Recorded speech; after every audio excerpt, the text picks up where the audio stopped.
Olá! O método de zoneamento agrícola de risco climático, mais conhecido como o ZARC, foi desenvolvido pela Embrapa e entidades parceiras e foi aplicado pelo Ministério da Agricultura em 1996. No último dia 18 de junho, a Embrapa e o Ministério da Agricultura realizaram uma reunião por videoconferência para a segunda edição da validação do zoneamento climático para a cultura do milho. Quem participou dessa reunião e vai nos trazer mais informações são os meus convidados de hoje, pesquisadores da Embrapa, doutora Laurimar Vendrúsculo e o doutor Cornélio Zolim. Olá, sejam muito bem-vindos. Obrigado por aceitar o nosso convite para participar aqui do Vida Rural MT.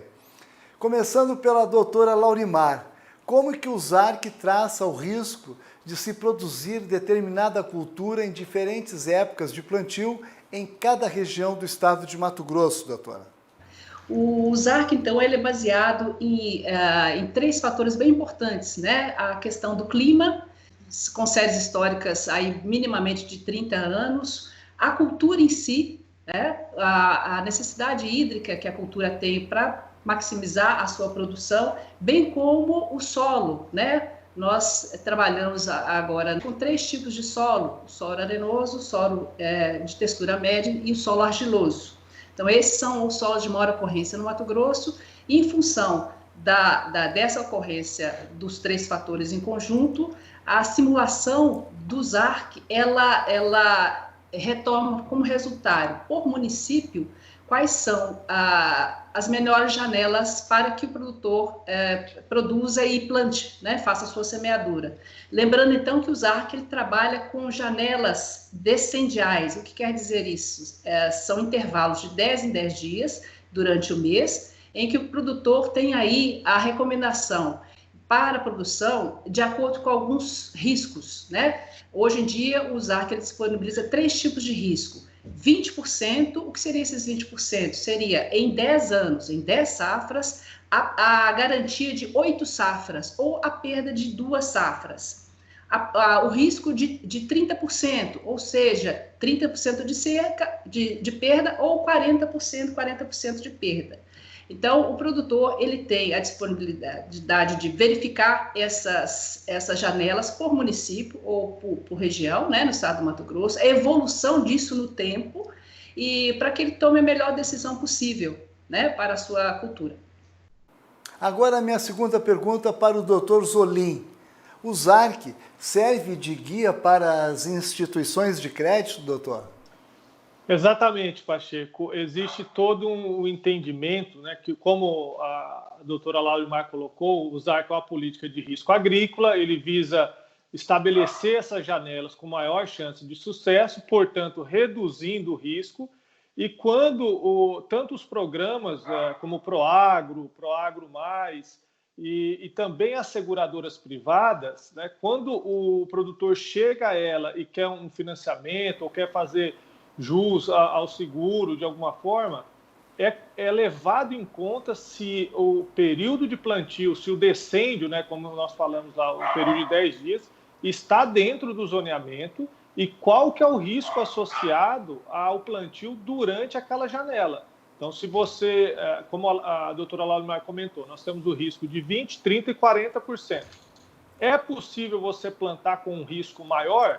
É possível, mas você não vai fazer jus ao seguro, a entrar nesses programas que nós falamos que consideram um risco de até 40%.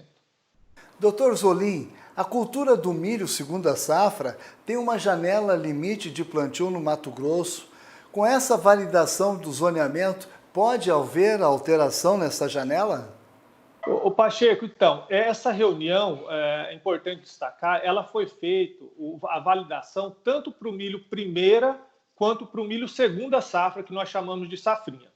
O milho primeira safra praticamente não é plantado em Mato Grosso, tem uma relevância pequena, porque principalmente a soja, né, como cultura principal. Mas a validação é importante, porque tem alguns cenários que mudam, tem a questão da produção de etanol de milho, enfim, nós validamos nessa primeira safra, semelhante à soja, mas aí a gente, como você mencionou, o período de chuva é mais bem estabelecido, então nós não tivemos problemas com ele.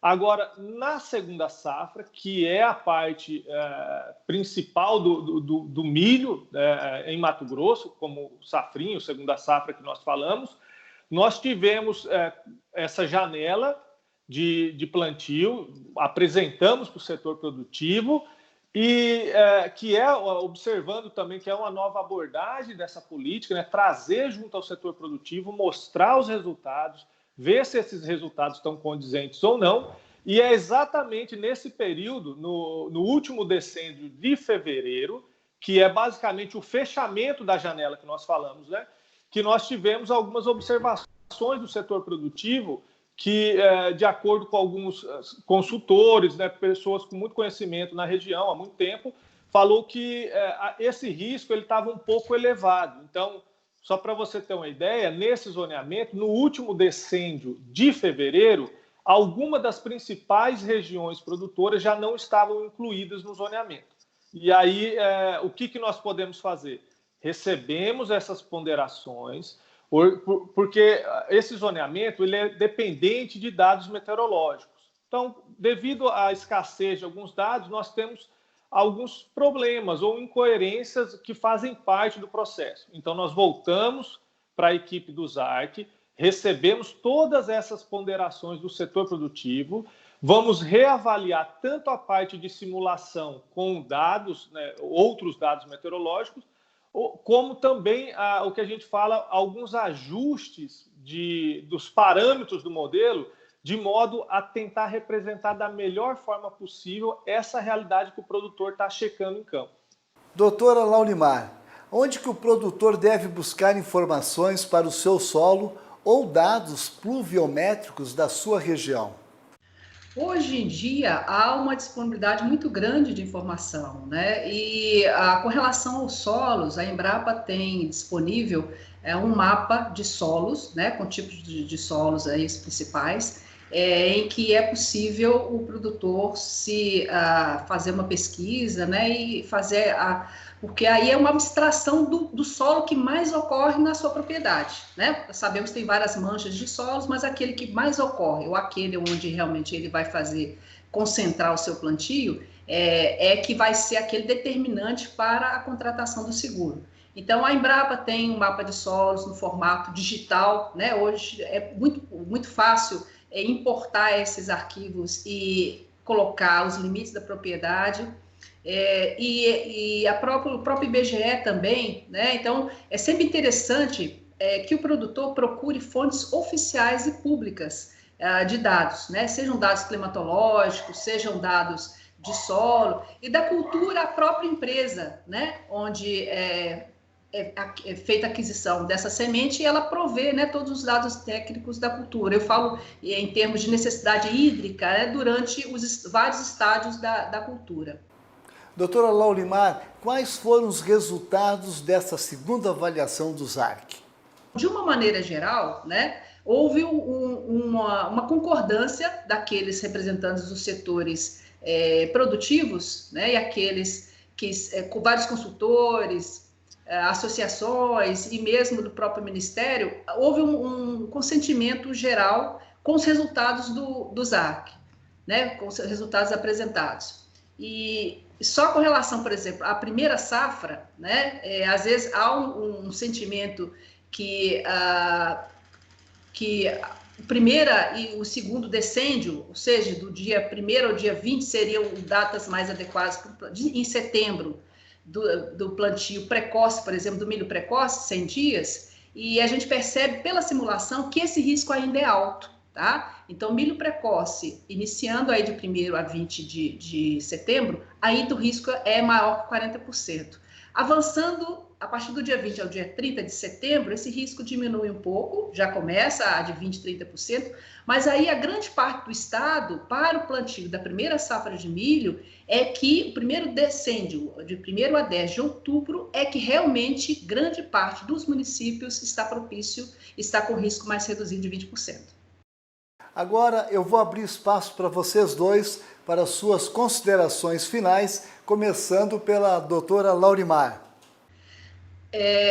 Essa última validação foi uma grata surpresa, porque percebemos que nesse novo formato online, né, houve uma participação, acredito, maior, né, não só de número de pessoas, nós tivemos aí cerca de umas 35 pessoas participando, mas também de um número grande de instituições, né?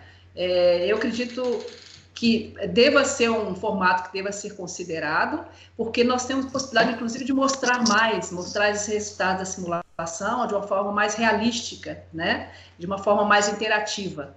E uma questão importante também, relatado, né, ressaltado aí, essa necessidade de um aprofundamento de um relacionamento mais institucional entre essas instituições, que às vezes possuem dados climáticos ou dados realmente de conhecimento da região com a Embrapa, com o Ministério da Agricultura, né? Então, eu acredito que esse evento pode ser aí uma alavanca maior para um relacionamento mais interativo, né, para as questões do zoneamento aí de risco climático. Doutor Zolim.